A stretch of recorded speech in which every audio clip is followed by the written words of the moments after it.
नमस्कार दोस्तों, स्वागत है आप सभी लोगों का। तो आज की इस क्लास के अंदर अपने 51 से आगे के क्वेश्चन करने वाले हैं। तो कल की जो क्लास थी जिसके अंदर हमने 50 क्वेश्चन किए थे और आज हमने 50 से आगे के क्वेश्चन करने वाले हैं। तो सभी स्टूडेंट लाइव हो जाइए और क्लास को एक बार शेयर कर दीजिए और क्लास को लाइक करने का भी काम करते रहिए आप लोग। पहला क्वेश्चन दिया रखा है कि रेक्टिफायर सर्किट के अंदर जो भाग संख्या जो होती है, यानी कि रेक्टिफायर सर्किट के ऊपर जो 1N 4007 लिखा है, इसका क्या मतलब होगा। तो ये आपसे यहाँ से पूछा है कि ये सॉलिड स्टेट डायोड होगा या वैक्यूम डायोड होगा या मर्करी आर्क वाल्व होगा या अप्रोक्स भी होगा। तो यहाँ से बताइए इस क्वेश्चन का राइट आंसर क्या होगा। तो इस क्वेश्चन का अगर अपने बात करें तो ये सॉलिड स्टेट डायोड होगा। तो इस क्वेश्चन का 1 नंबर जो होगा वो राइट आंसर रहेगा। अगला क्वेश्चन देखिए। अगला क्वेश्चन सिंपल है। अगर किसी को अक्षर छोटे दिखाई दे रहे हैं तो जो मोबाइल जो होगा आपको उसको हॉरिजेंटल कर लीजिए और ऊपर एक ऑप्शन आता है जिसके अंदर आप लोग काम क्या कर सकते हैं, कमेंट वगैरह बंद भी कर सकते हो, ऑन भी कर सकते हो। ठीक है। तो यहाँ दे रखा है कि सेंटर टेप ट्रांसफार्मर के साथ फुल वेव रेक्टिफायर के अंदर कितने डायोड यूज़ करेंगे। 2 होगा, 4 होगा, 1 होगा या 6 होगा। तो बिल्कुल सिंपल ये क्वेश्चन रहेगा। तो सेंटर टेप की अगर अपने बात करें तो इसके अंदर इस तरीके से सेकेंडरी वाइंडिंग बना रहा हूँ मैं यहाँ से, और एक डायोड आप लोग यहाँ यूज़ करेंगे और एक डायोड यहाँ यूज़ करेंगे। बीच में यहाँ क्या करेंगे, लोड जोड़ेंगे इस तरीके से। तो ये 2 डायोड इसके अंदर यूज़ करेंगे। अगर ये ब्रिज पूछा जाता तो 4 होता, 3 फेज हाफ वे होगा तो 3 होगा और फुल वे होगा तो 6 होगा। तो इस नंबर इस क्वेश्चन का 1 नंबर जो राइट आंसर होगा। अगला देखिए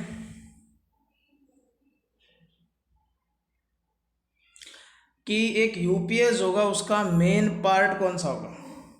एक यूपीएस होगा उसका सबसे प्रमुख भाग कौन सा होगा। स्टैटिक बाईपास स्विच होगा या एसएमपीएस होगा, बुकोल्स रिले होगी या डायनेमो होगा। तो यहाँ से बताइए। स्टैटिक बाईपास स्विच होगा, एसएमपीएस होगा, बुकोल्स रिले होगा या डायनेमो। तो यहाँ इस क्वेश्चन का अगर राइट आंसर की बात करें तो ये बाईपास स्विच होगा। तो इस क्वेश्चन का 1 नंबर राइट आंसर होगा। अगला क्वेश्चन देखिए। अगला आपको दे रखा है कि किसका उपयोग विद्युत परिपथ को बंद और चालू दोनों करने के लिए कर सकते हैं। कॉन्टैक्टर होगा, इंडिकेटर होगा, फ्यूज होगा या वोल्टमीटर होगा। तो आप लोग 4 ऑप्शन से भी आइडिया लगा सकते हो कि कॉन्टैक्टर काम क्या करेंगे, इंडिकेटर काम क्या करेगा, फ्यूज काम क्या करेगा या वोल्टमीटर काम क्या करेगा। तो आपको यहाँ से पूछा गया है, तो आप लोग इंग्लिश वाला पार्ट देख लीजिए। Is use to turn the electrical circuit on और ऑफ, यानी कि इलेक्ट्रिकल सर्किट को ऑन ऑफ करने के लिए किसका यूज़ करेंगे। तो यहाँ कॉन्टैक्टर का यूज़ करेंगे अपने। और ये आपने पढ़ा होगा कि कोई भी जो ऑटोमेटिक मशीन जो होती है जिसके अंदर चुंबकीय रिले द्वारा इसको कॉन्टैक्टर को ऑन ऑफ ऑपरेट करवाया जाता है, तो ये सर्किट को ऑन और ऑफ करने का काम करेगा। आप लोग डायरेक्ट ऑनलाइन स्टार्टर देखें या कोई भी स्टार्टर देख लीजिए, उसमें इस तरीके का इस्तेमाल किया जाता है। तो इस क्वेश्चन का 1 नंबर आपका राइट आंसर होगा।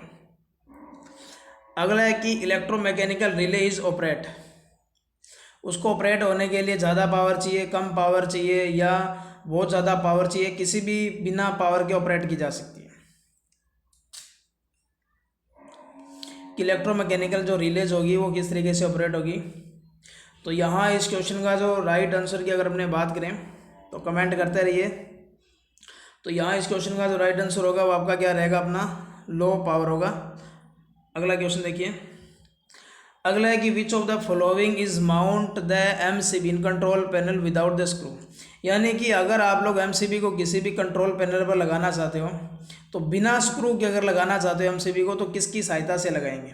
देखो ये जिसने भी देख रखा होगा उसके आप लोग बता सकोगे। अगर जिसने ये प्रैक्टिकल तरीके से अगर इसको देखा होगा तो डिन रेल होगा, पीवीसी चैनल होगा, रनवे होगा, सॉरी रेसवे होगा या आइसोलेटर होगा।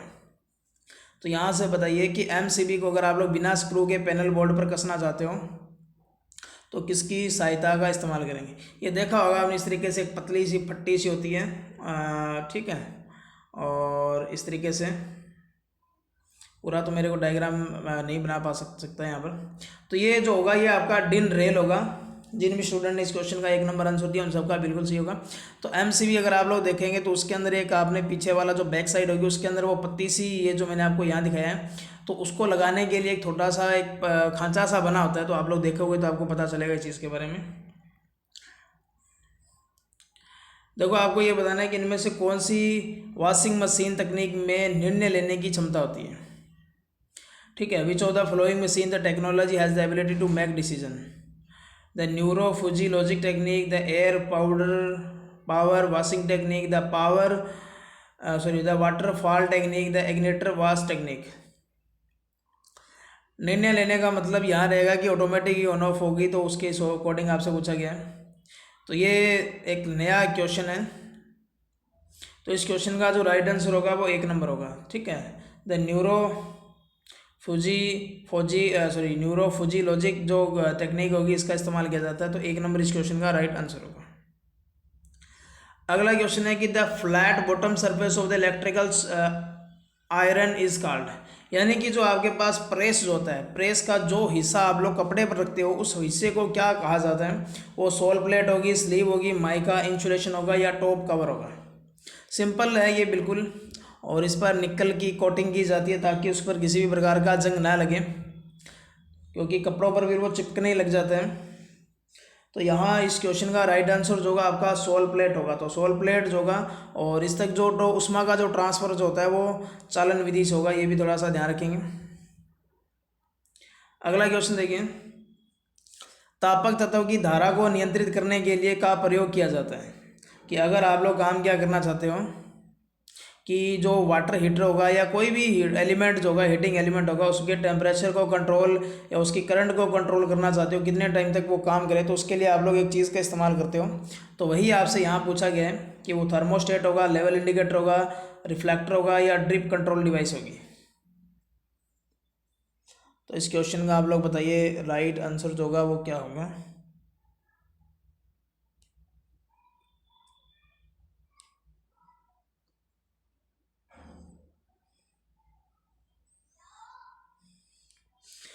तो थर्मोस्टेट का यूज़ करेंगे, और द्विधात्विक पत्ती होती है, और जिसका टेम्परेचर जो प्रसार जो होगा, तापीय प्रसार जो होगा वो अलग अलग होगा। एक पत्ती गर्म होने पर फैलेगी तो दूसरी ठंडे होने पर सिकुड़ती है, और इसको हमेशा फेज़ के सीरीज में लगाया जाता है। ये टेम्परेचर को कंट्रोल करने के साथ साथ परिपथ को ऑन ऑफ करने का काम करेगा। तो ये यहाँ से आप लोग याद रखेंगे। अगला क्वेश्चन देखिए, अगला क्वेश्चन आपसे पूछा गया कि एक double squirrel cage induction motor जो होगी उसमें क्या चीज़ होगी? स्टेटर में 2 श्रेणी वाइंडिंग होगी, स्टेटर में 2 समांतर वाइंडिंग होगी, रोटर में 2 समांतर वाइंडिंग होगी, या विपरीत दिशा में घूर्णन करने वाले 2 रोटर होंगे। बहुत ही सिंपल क्वेश्चन है। डबल गेज जो होगा इसका स्टार्टिंग टॉर्क हाई होगा सिंगल फेज की तुलना में, और इसके अंदर अगर आप लोग देखेंगे इस तरीके से तो ये 2 होंगे। अब ये स्टेटर में होगा या रोटर में होगा, ये आप लोग बताइए। अंदर वाला जो पिंजरा जो बनेगा, डबल गेज का मतलब यहाँ रहेगा 2 पिंजरा होगा, तो अंदर वाला पिंजरा कॉपर का होगा और बाहर वाला एल्यूमिनियम या किसी और मेटल यूज़ करेंगे। तो इसके अंदर ध्यान रखना कि जो ये 2 रोटर में 2 समांतर वाइंडिंग होगी, ठीक है, और अंदर वाला जो कॉपर होगा इसका रेजिस्टेंस कम होगा लेकिन एक्सल ज़्यादा होगा, और बाहर वाले का उल्टा करेंगे अपने, रेजिस्टेंस ज़्यादा होगा एक्सल कम होगा। अगला क्वेश्चन देखिए, हाइड्रो पावर प्लांट जो होगा उसमें अल्टरनेटर को चलाता है और जो यांत्रिक ऊर्जा को विद्युत ऊर्जा में परिवर्तित करता है। अब इस क्वेश्चन को ध्यान से देखिए, यानी इस ब्रैकेट जो खाली स्थान आपको दिया गया इसमें उस 4 ऑप्शन को रखिए और आपको बताना है कि वो ऐसी युक्ति बतानी है जो अल्टरनेटर को चलाती है, और अल्टरनेटर आपको आगे दे रखा है जो यांत्रिक ऊर्जा को किस में चेंज करेगा, विद्युत ऊर्जा में चेंज करेगा। मतलब आगे वाली जो लाइन आपको दे रखी है अल्टरनेटर के बारे में दे रखी है। अब आपको ये बताना है कि अल्टरनेटर को चलाने वाला काम कौन करेगा। वाटर टर्बाइन करेगी, पेन स्टॉक करेगा, ड्राफ्ट ट्यूब करेगा या टेल रेस करेगी।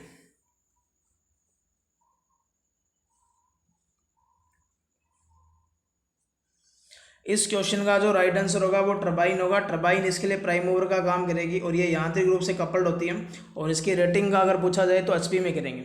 ये नॉर्मली पेल्टन होती है, फ्रांसिस होती है, इसके अलावा कापलान आपने देखा होगा। तो इसके भी अलग अलग डिवाइडेशन है यहाँ पर।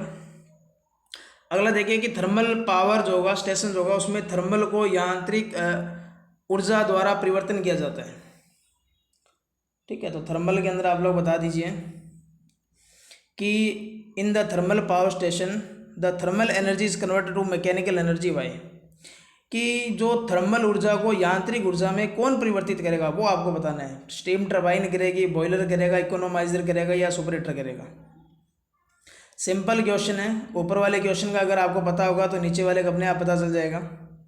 देखो यांत्रिक ऊर्जा में कौन परिवर्तित करती है, टरबाइन करती है, क्योंकि टरबाइन को घुमाने का जो काम करेगा वो वाष्प करेगी। वाष्प की जो थर्मल एनर्जी होगी, भाप जो होगी, उसका जितना ज़्यादा प्रेशर होगा उतनी तेज़ गति से टरबाइन घूमेगी। तो यहाँ इस क्वेश्चन का 1 नंबर आपका राइट आंसर होगा। अगला क्वेश्चन देखिए, एक बंद पात्र है जिसमें कोयले की दहन उष्मा का उपयोग करके पानी को वाष्प भाप में बदला जाता है। तो आपको यहाँ से बताना है कि कोयले की दहन उष्मा का उपयोग करके पानी को भाप में किस में बदलेंगे, किसके द्वारा बदला जाता है। तो बॉयलर द्वारा ये काम किया जाता है, या फ्यूल गैस चैम्बर काम करेगा, या एयर प्रीहीटर करेगा, या कंडेंसर करेगा। तो 63 नंबर क्वेश्चन का आप लोग आंसर बताइए।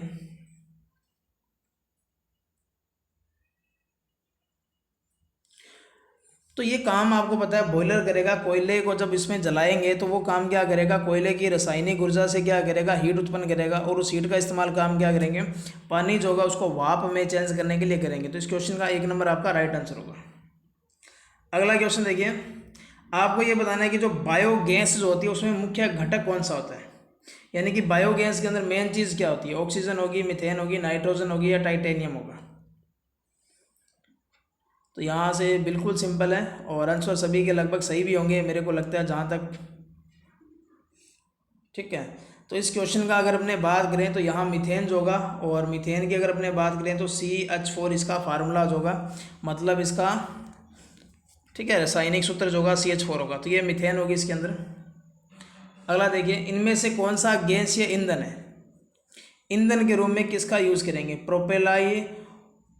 पॉलीप्रोपिलाइन होगा, या SF6 होगा, नेचुरल होगा, नेचुरल गैस होगी, या रेजिन होगा।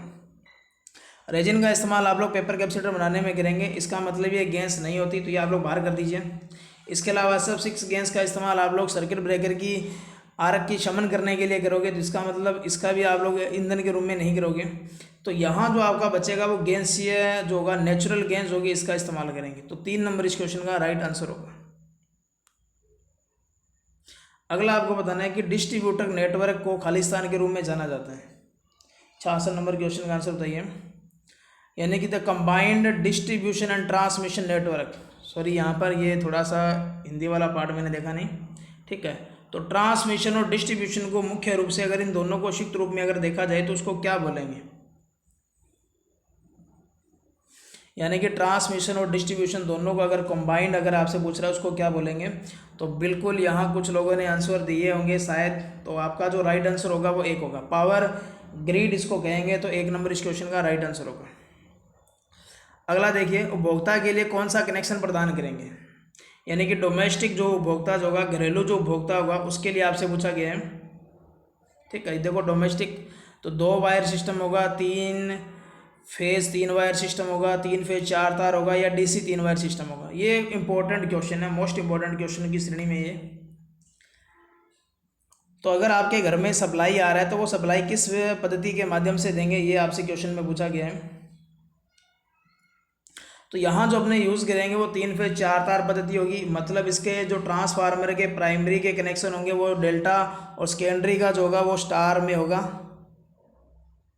ठीक है, और जब इसका ये स्टार के अंदर होगा तो आगे 3 फेज, और आप लोग क्या करोगे, 4 तारें यहाँ से मिलेगी, आपको एक न्यूट्रल भी मिलेगा साथ में। तो इस पद्धति का यूज़ करेंगे। तो 3 नंबर इस क्वेश्चन का राइट आंसर होगा। अगर आपको अगला क्वेश्चन आपको दिए रखा है, ठीक है, इंग्लिश में मैं आपको बता दूंगा क्योंकि छोटा हो जाएगा फिर ज़्यादा।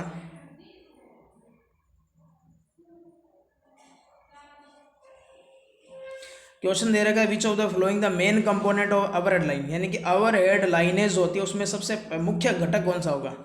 अवर हेड लाइनों के अंदर आपको बताना है मेन चीज़ क्या होगी, बस बार होती है, करंट ट्रांसफार्मर होगा, सर्किट ब्रेकर होगा, या इंसुलेटर होंगे।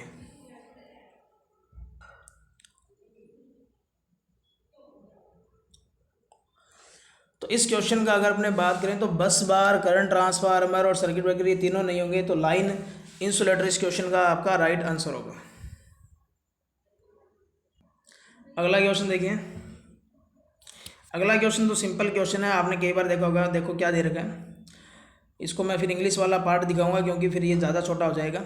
विद्युत प्रवाहित तार के लिए कौन सा अग्निशामक प्रयोग करेंगे। अब आप लोग इंग्लिश वाला पार्ट देख लीजिए। आपको क्या दे रखा है, which of the following fire extinguisher suitable of the live current electrical wire. मतलब नॉर्मली क्वेश्चन ये है कि बिजली की आग बुझाने के लिए किसका यूज़ करेंगे? ड्राई केमिकल पाउडर का यूज़ करेंगे, वाटर का यूज़ करेंगे, फोम का यूज़ करेंगे, या लिक्विफाइड केमिकल का यूज़ करेंगे? 69 नंबर क्वेश्चन का आंसर बताइए कि बिजली की आग बुझाना या बिजली की तारों पर आग है उसके लिए आप लोग कौन सा अग्निशामक यंत्र का यूज़ करेंगे? तो इस क्वेश्चन का आपका राइट आंसर होगा ड्राई पाउडर। और ये मैंने आपको कल भी बताया था कि ड्राई पाउडर का इस्तेमाल कुकिंग ऑयल के अलावा बाकी सभी प्रकार की अग्नि को बुझाने में यूज़ करते हैं। अगला क्वेश्चन देखिए, काफ़ी अच्छा क्वेश्चन है ये। कृत्रिम श्वसन से देखो क्या दिया गया। जख्मी व्यक्ति का मुंह नहीं खुल रहा हो तो उसमें होश में लाने के लिए कौन सा कृत्रिम श्वसन दिया जाता है? पहला ऑप्शन आपको दे रखा है नेल्सन की कृत्रिम श्वसन विधि का यूज़ करेंगे, सेफर की यूज़ करेंगे, मुँह से मुँह की कृत्रिम श्वसन, या मुँह से नाक की कृत्रिम श्वसन। देखो आपको ऑप्शन से ही पता चल जाएगा कि व्यक्ति का मुंह नहीं खुल रहा, तो उस कंडीशन के अंदर आप लोग कौन सी विधि का यूज़ करेंगे? तो यहाँ आपको पता है कि मुँह से नाक जो होगा यानी कि mouth to nose artificial respiration method का यूज़ करेंगे, मतलब डी या 4 नंबर ऑप्शन आपका करेक्ट होगा। अगला क्वेश्चन देखिए, यदि आपके मित्र को ज़बरदस्त इलेक्ट्रिकल शॉक लगता है तो सबसे पहले क्या करेंगे? बहुत ही कॉमन सवाल आपसे पूछा जा सकता है इंटरव्यू के अंदर भी और कंपटीशन एग्ज़ाम के अंदर भी। तो यहाँ से आप लोग बता दीजिए इस क्वेश्चन का राइट आंसर जो होगा वो क्या होगा। तो बताइए, मित्र को लाइव कंडक्टर से पीछे खींच लेंगे। आपका मित्र अगर मान ले कोई भी है वो उस तार के संपर्क में है, आप उसको पकड़ कर खींचेंगे, फिर हम मित्र को जलने से बचाने के लिए उस पर पानी डालेंगे, या उसके लिए जो फर्स्ट एड बॉक्स होता है यानी कि प्राथमिक चिकित्सा का जो बॉक्स होता है जिसमें पट्टी होती है, ट्यूब होती है, ठीक है, हाइड्रोजन पेरोक्साइड होती है जो उसको हाथ को या घाव को साफ करने के लिए, तो इस तरीके से, या स्विच ऑफ कर देंगे। सिंपल क्वेश्चन है, आप लोग बताइए। तो इस क्वेश्चन का जो राइट आंसर होगा आपका ये होगा कि आपको मेन सप्लाई जो होगी उसी को बंद करना पड़ेगा ताकि आगे करंट फ्लो ना हो, ठीक है। तो 1 नंबर इस क्वेश्चन 71 का 4 नंबर इसका राइट आंसर होगा। अगला क्वेश्चन देखिए, आपको ये बताना है कि कौन सा नियम ये बात बताएगा कि प्रत्येक बंद परिपथ में जो उत्पन्न सभी वोल्टेज होगी और जो वोल्टेज का जो बीजगणितीय योग होगा वो 0 के बराबर होगा। मतलब इसका अगर मैं गणितीय रूप लिखूं तो इस तरीके से लिखा जाएगा, ये बराबर में क्या आ जाएगा 0। तो यहाँ से बताइए,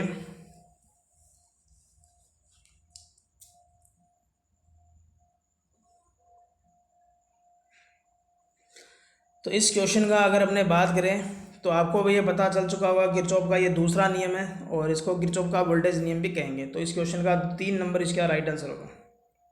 अगला क्वेश्चन है, इनमें से आपको बताना है कि विच of the best conductor of electricity, बिजली का सबसे बढ़िया चालक कौन सा है? बिजली का सबसे बढ़िया चालक बता दीजिए। कॉपर होगा, एल्यूमिनियम होगा, नाइक्रोम होगा, या सिल्वर होगा? सिल्वर आप लोग घरों में जो बर्तन यूज़ करते हैं उसको भी कई बार अपने नॉर्मली बोलचाल में बोलते हैं, तो यहाँ सिल्वर का मतलब वो नहीं रहेगा, यहाँ चांदी होगा। तो इस क्वेश्चन का राइट आंसर बताइए क्या रहेगा? तो इसका बिल्कुल सिल्वर रहेगा। और सिल्वर के बाद में कॉपर की चालकता सबसे ज़्यादा होती है। कॉपर के बाद की अगर अपने बात करें तो सोने के बाद एल्यूमिनियम की अगर अपने बात करें तो टंगस्टन की, ठीक है, टंगस्टन के बाद बाकी आते हैं। देखिए अगला क्वेश्चन देखिए, when a secondary cell is supply to current to load is said to be. इसको हिंदी में देख लीजिए आप लोग कि जब कोई द्वितीयक सेल भार को धारा प्रदान करेगा तो उस अवस्था को क्या कहेंगे। मतलब आपको एक नॉर्मली मैं बता देता हूँ कि एक सेल है, वो लोड को सप्लाई दे रहा है, तो आपको ये बताना है वो चार्ज होगा, डिस्चार्ज होगा, लोडिंग होगा या अनलोडिंग होगा, तो उसको क्या कहेंगे आप लोग?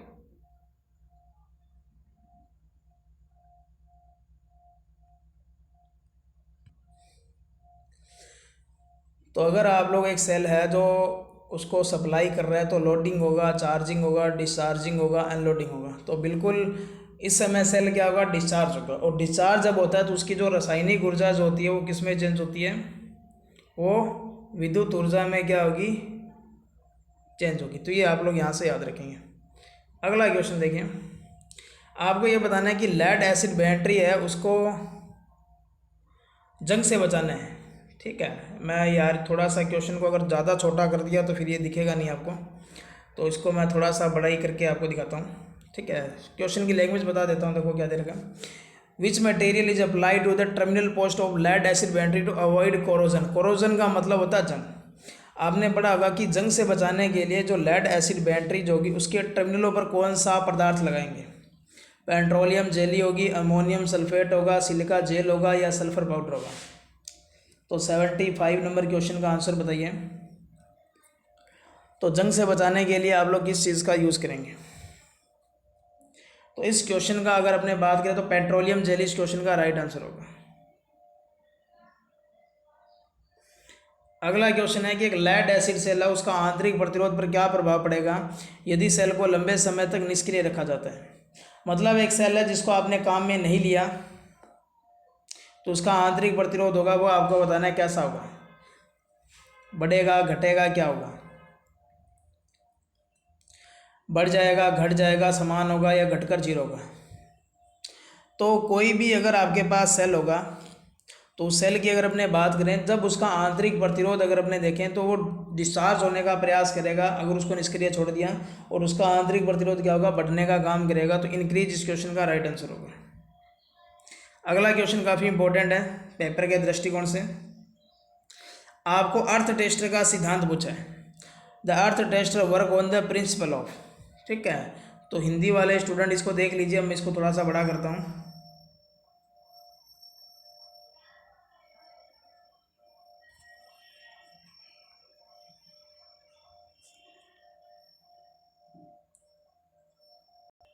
तो यहाँ देखिए the earth tester work on the principle of. Earth tester आपको बताना है किस सिद्धांत पर काम करेगा, और ऐसा सवाल आपको कल की क्लास में भी मैंने आपको बताया था। पोटेंशियल डिवाइडिंग मेथड होगा, फॉल ऑफ पोटेंशियल मेथड होगा, या फॉल ऑफ रेजिस्टेंस मेथड होगा, या करंट डिवाइडिंग मेथड होगा।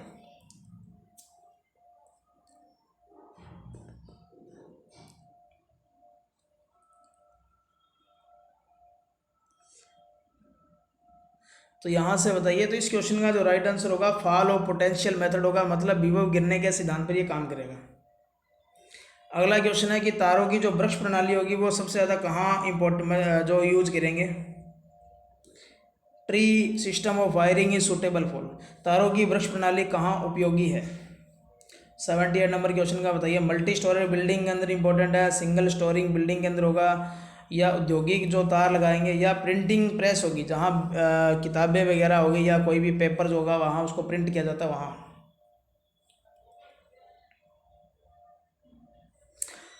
तो 78 नंबर क्वेश्चन का जो राइट आंसर होगा बहुमंजिला इमारत, तो इस क्वेश्चन का 1 नंबर राइट आंसर होगा। अगला देखिए, वायरिंग के लिए जो पीवीसी कंड्यूट पाइप का इस्तेमाल किया जाता है उसका सबसे बढ़िया या जो सबसे ज़्यादातर जो यूज़ होने वाला साइज़ कौन सा होगा। 21 mm, 19 mm, 17 या 15। बहुत ही अच्छा और बढ़िया क्वेश्चन है जो आपके कंपटीशन एग्जामों के अंदर पूछा जा चुका है।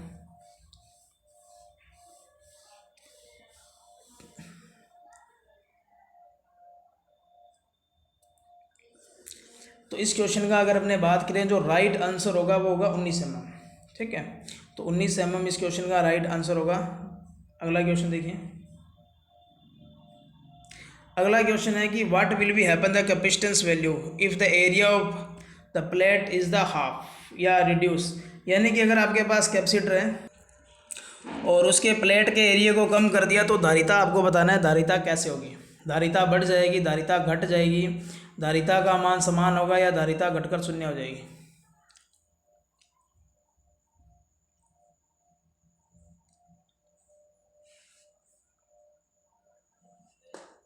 तो इसके अगर फार्मूला देखें आप लोग तो C बराबर जो होगा एप्साइलन A अपॉन में D होगा। तो एरिया अगर आपको पता है कम होगा तो प्लेट का जो संधारित्र की धारिता होगी वो घट जाएगी। मतलब आपका यहाँ से जो राइट आंसर होगा वो 2 नंबर आपका राइट आंसर होगा। अगला क्वेश्चन देखिए कि 3 फेज सिस्टम के अंदर आपको ये बताना है, इंग्लिश वाला ये आप लोग देखें, हिंदी में मैं आपको बता रहा हूँ कि in the 3 phase system the voltage are displaced by an angle of. मतलब 2 फेजों के बीच में एंगल बताना है 3 फेज प्रणाली के अंदर। 3 फेज सिस्टम के अंदर आपको बताना है 2 फेजों के बीच में एंगल कितना होगा। 90, 120, 180 या 270। इसका एक फार्मूला आप लोग पता होना चाहिए, 360/n करेंगे। n फेजों की अगर प्रणाली है तो यहाँ पर, और यहाँ फेजों की संख्या 3 रहेगी, मतलब n की वैल्यू 3 होगी, तो 120 इस क्वेश्चन का राइट आंसर होगा। अगला बताइए कि स्टार कनेक्शन के अंदर लाइन धारा और फेज धारा के बीच में कैसा संबंध होगा। What is the relation between the line current और phase current in the star connection. IL जो होगा वो 3√3 IPH होगा, या IL और IPH बराबर होगा, या IL IPH का 1/√3 होगा, या IL जो होगा वो 3 गुना होगा।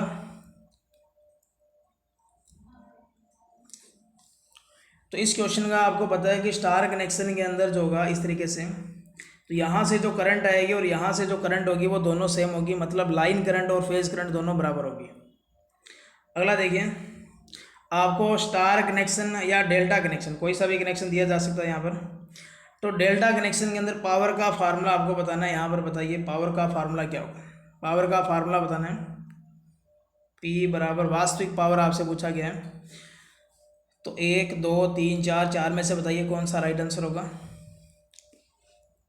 देखो सिंगल फेज की जो पावर होगी वो VI cos φ होगी, और यहाँ ये जो वोल्टेज होती है वो हमेशा फेज वोल्टेज होती है, लिखा नहीं जाता लेकिन कॉमन सेंस की वाली बात है। और 3 फेज के अंदर ये होगा।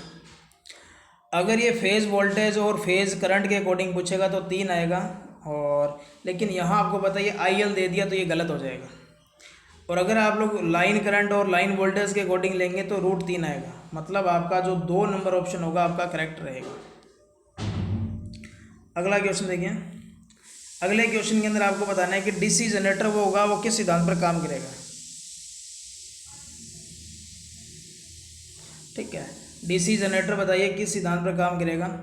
फैराडे के विद्युत चुंबकीय प्रेरण के सिद्धांत पर काम करेगा, लेंज के नियम पर काम करेगा, फ्लेमिंग का लेफ्ट हैंड रूल पर काम करेगा, या फैराडे का इलेक्ट्रोलाइसिस के सिद्धांत पर काम करेगा। चाहे आपका DC जनरेटर हो, चाहे आपकी सिंगल फेज मोटर हो, चाहे 3 फेज हो, ये सारे के सारे एक ही नियम पर काम करेंगे, तो ये होगा फैराडे का इलेक्ट्रोमैग्नेटिक इंडक्शन का सिद्धांत होगा। अगला क्वेश्चन देखिए, बहुत ही अच्छा क्वेश्चन है। इंग्लिश में ही देखेंगे क्योंकि हिंदी वाला करने पर ये साइज बहुत छोटा करना पड़ेगा। ठीक है, अगला क्वेश्चन देखिए। To start DC shunt motor with the type starter use, मतलब DC शंट मोटर के साथ कौन सा स्टार्टर यूज़ करेंगे। 3 पॉइंट करोगे, पुश बटन करोगे, या 2 पॉइंट करोगे, या 4 पॉइंट करोगे।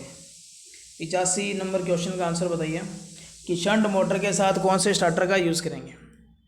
तो देखो 2 तो ऑप्शन आप लोग यहाँ से डिलीट ही कर दीजिए, 1 और ये 2। अब 2 पॉइंट करोगे या 3, तो यहाँ से आपका जो राइट आंसर होगा वो 3 पॉइंट होगा, और इसके अंदर जो टर्मिनल होंगे वो LFA होंगे, ये भी थोड़ा सा ध्यान रखेंगे। अगला क्वेश्चन देखिए।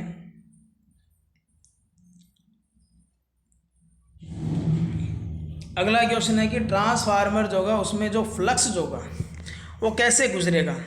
प्राथमिक से सेकेंडरी और सेकेंडरी से प्राइमरी में जाएगा, प्राइमरी से सेकेंडरी में जाएगा, या सेकेंडरी से प्राइमरी में जाएगा, या इनमें से किसी में नहीं जाएगा। फ्लक्स जो होगा वो कैसा जाएगा।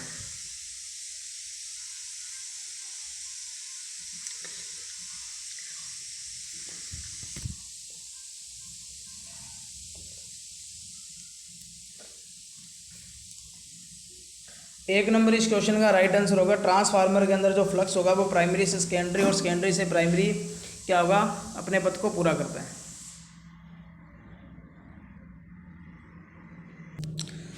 अगले क्वेश्चन को समझिए कि आपको बताना है कि डेल्टा कनेक्शन में कनेक्ट होने पर जो पावर खपत होगी, अगर उसको स्टार में अगर कनेक्ट कर दिया जाए तो पावर लॉस कितना होगा। The power consumed by a 3 phase star connected inductive load compare to the same inductive load when connected in delta will be.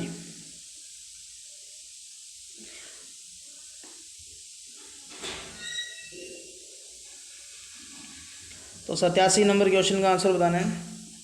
तो यहाँ आपको एक रिलेशन याद होना चाहिए कि पावर जो डेल्टा के अंदर होगा वो 3 इंटू क्या होगा, स्टार का होगा, और आपको स्टार के अंदर पूछा गया है कि स्टार के अंदर कितना होगा, तो डेल्टा का कितना होगा, 1/3।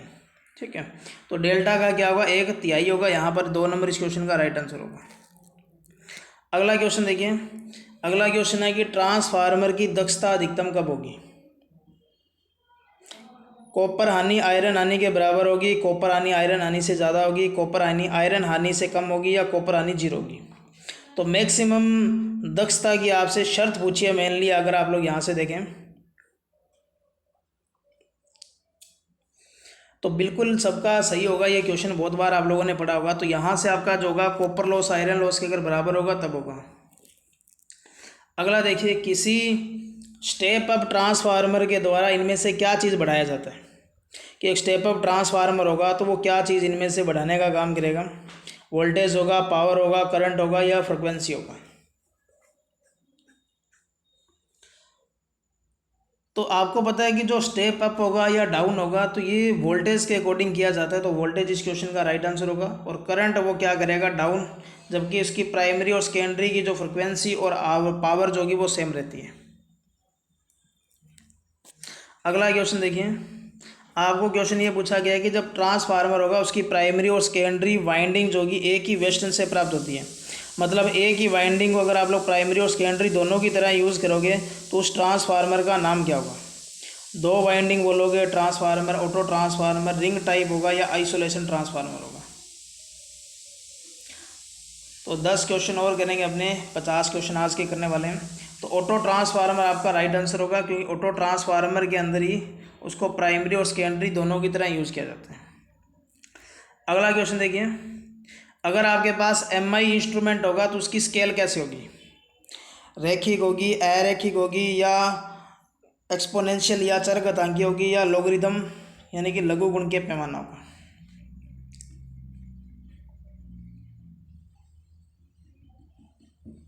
तो इसकी स्केल अगर आप लोग देखेंगे तो शुरू के अंदर ये भाग जो होंगे पास पास होंगे, फिर ये क्या होंगे, दूर दूर होंगे। तो इसको बोलेंगे क्रैम्प्ड, या हिंदी में आप लोग क्या बोलेंगे, नॉन लीनियर या अरैखिक स्केल होगा। तो 2 नंबर इस क्वेश्चन का राइट आंसर होगा। अगला क्वेश्चन देखिए, इंग्लिश वाला पार्ट देख लीजिए। Which type of instrument measure for insulation resistance, यानी कि आपको इंसुलेशन प्रतिरोध मापन करना है, कौन से मीटर का यूज़ करेंगे। मेगर का करोगे, वोल्ट मीटर का करोगे, एमीटर का यूज़ करोगे, या ओम मीटर का यूज़ करेंगे। तो आपको यहाँ से बताना है कि इंसुलेशन अगर प्रतिरोध मेजरमेंट करोगे तो आप लोग किसका यूज़ करेंगे। तो आपको पता होना चाहिए इंडियन इलेक्ट्रिसिटी रूल क्या कहता है कि जो आपका इंसुलेशन प्रतिरोध होना चाहिए वो 1 मेगा ओम से कम नहीं होना चाहिए। मतलब मेगर इस क्वेश्चन का राइट आंसर होगा। और मेगर ही क्या करेगा, मेगा ओम में प्रतिरोध मेजरमेंट करेगा। अगला है पीएमएमसी जो इंस्ट्रूमेंट जो होता है उसमें वर्किंग सिद्धांत जो होगा वो किसके समान होगा। यानी कि परमानेंट मैग्नेट मूविंग कोयल होगा, वो इसका वर्किंग प्रिंसिपल जो होगा वो किसके समान होगा। डीसी जनरेटर होगा, ट्रांसफार्मर होगा, मूविंग कोयल होगा, मूविंग आयरन होगा, या डीसी मोटर होगा। तो पीएमएमसी अगर अपने बात करें तो इस तरीके से आपने डायग्राम देखा होगा, ठीक है। बीच में अपने क्या रखेंगे, इस तरीके से बॉबिन होगी जिसके ऊपर कुंडली फरमा इस तरीके से लगा होगा। तो इसका जो वर्किंग प्रिंसिपल होगा वो डीसी मोटर के समान होगा कि जब आप लोग चुंबकीय क्षेत्र में धारावाही चालक को रखेंगे तो उस पर एक फोर्स काम करेगा जो इसको घुमाएगा।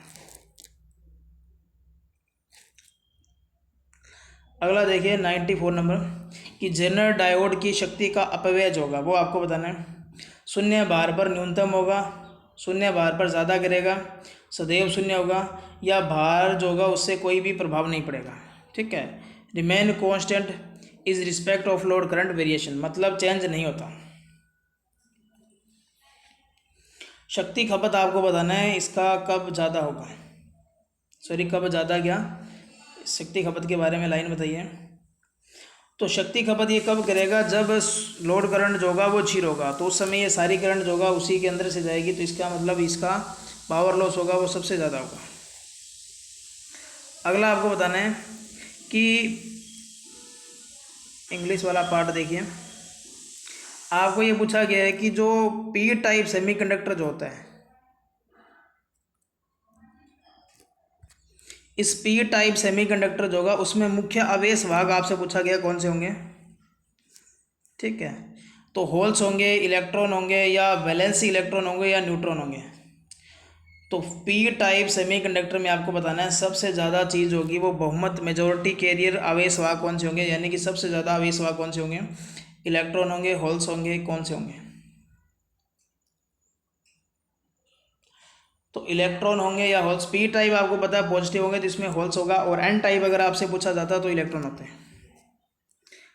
अगला आपको बताना है कि जो डायोड की शब्दावली जो होगी उसमें पी आई वी का पूरा नाम क्या होगा। सिंपल ये क्वेश्चन है, आप लोग बताइए। पी आई वी का नाम आपको बताना है। पी आई वी जो होगा उसका पूरा नाम आपको बताना है यहाँ से क्या होगा। पीक इनवर्स वोल्टेज होगा, पोलैरिटी आइडेंटिफिकेशन वैल्यू होगी, या पीक इनवर्स वैल्यू होगी, या पीक इंटेंशंस वोल्टेज होगी। तो बिल्कुल ये सिंपल आपका क्वेश्चन था, पीक इनवर्स वोल्टेज रहेगा 1 नंबर इस क्वेश्चन का राइट आंसर होगा। अगला क्वेश्चन देखिए, 80R के अंदर आपको बताना है क्या होता है। 80R के अंदर परतों की संख्या बतानी है और टर्मिनल आपको बताना है। 3 इसके अंदर परतें होंगी, 3 ये टर्मिनल होगा। 3 परतें होंगी लेकिन 4 टर्मिनल होंगे। 4 लेयर होगी और 3 टर्मिनल होगी। 4 लेयर और 4 टर्मिनल होंगे। तो इस क्वेश्चन का आप लोग आंसर बताइए। 3 क्वेश्चन और करने वाले हैं अपने, फिर अपने ये 50 का सेट पूरा हो जाएगा। तो 80R की अगर अपने बात करें तो 80R के अंदर आप लोग देखेंगे तो इस तरीके से पी एन ऐसे देखेंगे तो ये 4 क्या होगी, इसके अंदर परतें होगी, और इसके अंदर टर्मिनल की अगर अपने बात करें तो एनोड के थोड़ गेट 3 होगा। 3 परतें होंगी और 4 क्या होगी, लेयर होगी। तो आप लोग यहाँ से देखिए 4 लेयर 3 टर्मिनल, यानी कि आपका 3 नंबर ऑप्शन आपका करेक्ट होगा। अगला आपको बताना है कि A0101 ये बाइनरी नंबर है, इसका डेसिमल में मान क्या होगा। सिंपल आपका क्वेश्चन है, यहाँ से बताइए।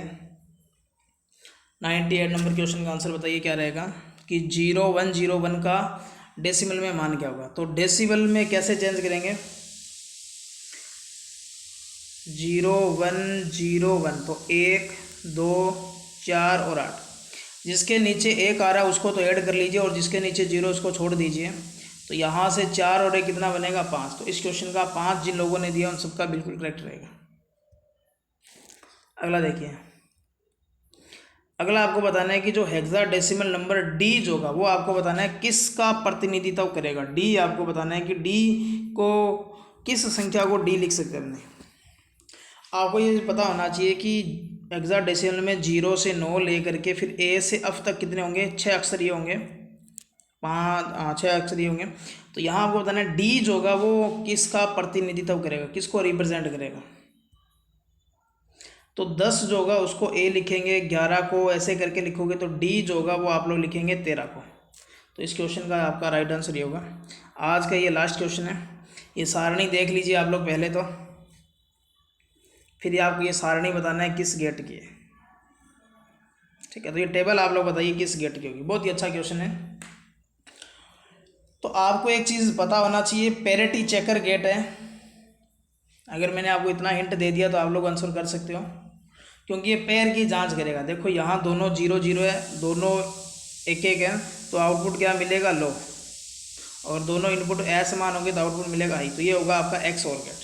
तो ये आज के क्वेश्चन थे। क्लास कैसी लगी, क्लास को जरूर शेयर कीजिए, लाइक कीजिए, कमेंट करते रहिए, और ज़्यादा से ज़्यादा चैनल को लाइक प्यार करते रहिए, सब्सक्राइब करते रहिए। धन्यवाद।